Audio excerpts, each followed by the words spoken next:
राम मंडळी. ऊसाची लावण करून आता 8 दिवस झालं आणि त्या दिवस पाऊस एखादा होईल म्हटलं हे बी काय नाही. बहुतेक गावाने आजूनी पाऊस लागतोय त्याचा पडतो म्हणता आणि आमच्या गावावर एक थेंब बी नाही. म्हणून म्हटलं आज याला अमोनियाचं पाणीच तर द्यावं म्हणून आता चेंबर चालू करायला आलो बघा. आणि त्यात आता 9 9:30लाच लाईट येते. आता लाईट आल्या आता ही चेंबर चालू करून पाणी देतो.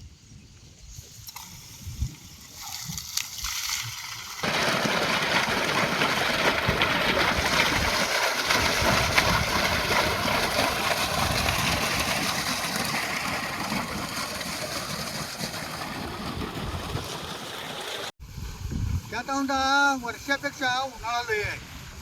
या लावणीला एक 2-3 दिवसांनी मागच पाणी द्यायला पडतं. रोज एक पावसाळी तारा करतोय आता पडतो का म्हणून पडतो. आणि अजूनही पाऊस जर पडला तर रानं धुवून जातील म्हणताना म्हणलं आणि बी उगवणार नाही. तुम्ही 1-2-3 दिवस वाट बघितली तरी पावसाचं लक्षण काही पडायला दिसत नाही. हे असं लावण करताना प्रत्येक सगळं दार बांधूनच ती लावण केली. आता अजूनही काही सर्वच आंघोळ घ्यायला लागलोय. ऊस सफाई उगवल्यावरच मग याची वापर करून ह्याला पाणी द्यायचं.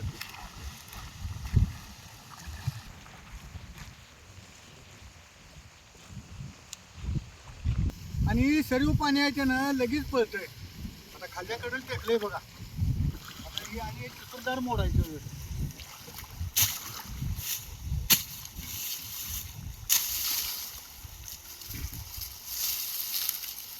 लावण करताना जे असं प्रत्येक दाराला एक पाण्याला बिंडा लावला म्हणजे दार बांधताना माती धुवून जात नाही.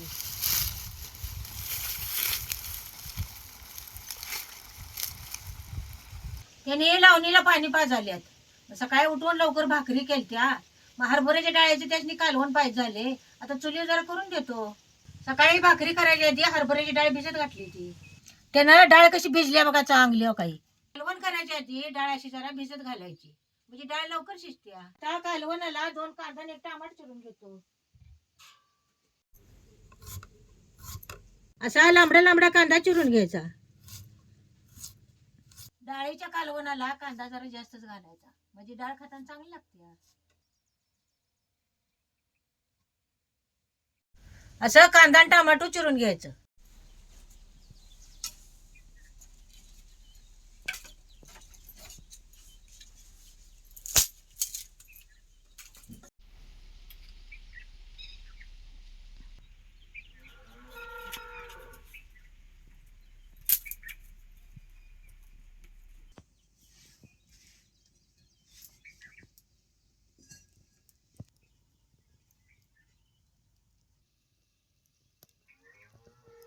आता कढई गरम झाली जे तेल ओततो. डाळीच्या कालवणाला तेल जरा जास्तच घालायचं म्हणजे कालवण चांगलं होतंय. आता तेल चांगलं कढलंय याच्यात 1 चमचा मोहरी टाकतो आणि 1 चमचा जिरे बी घालायचं. आता याच्यात लांबडा चिरलेला कांदा घालतो.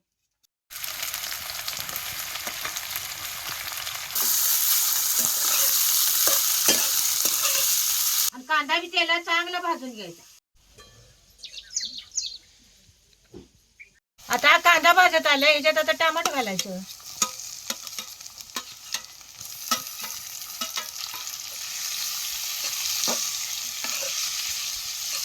टमाटर बी तेलात चांगलं भाजून घ्यायचं. आता हे तेलात सगळं चांगलं भाजलंय.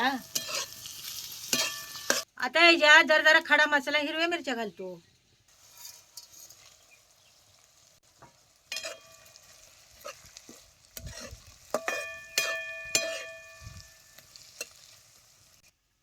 आता खडा मसाला आणि मिरच्या बी तेलात चांगलं भाजून घ्यायचे. आता हे तेलात सगळं चांगलं भाजलंय याच्यात 1 अर्धा चमचा हळद घालतो.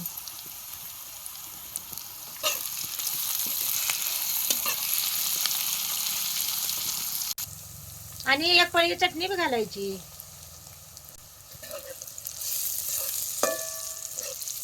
चटणी बी तेलात चांगली भाजून घ्यायची म्हणजे कालवण बी मिरचट होत नाही.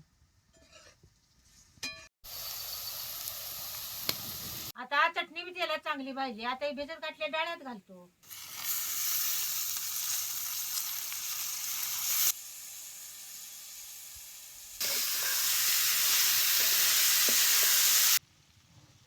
आता ह्याच्यात पाणी घालतो.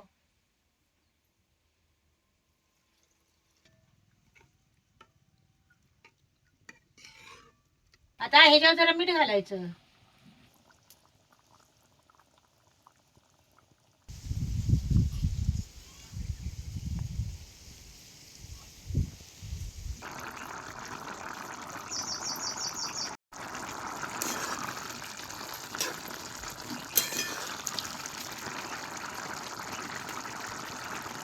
आता डाळ शिजल्या का बघतो. आता काय कशी डाळ शिजली. डाळ आधी 2-3 तास भिजत घातली का नाही की लगेच शिजते मग.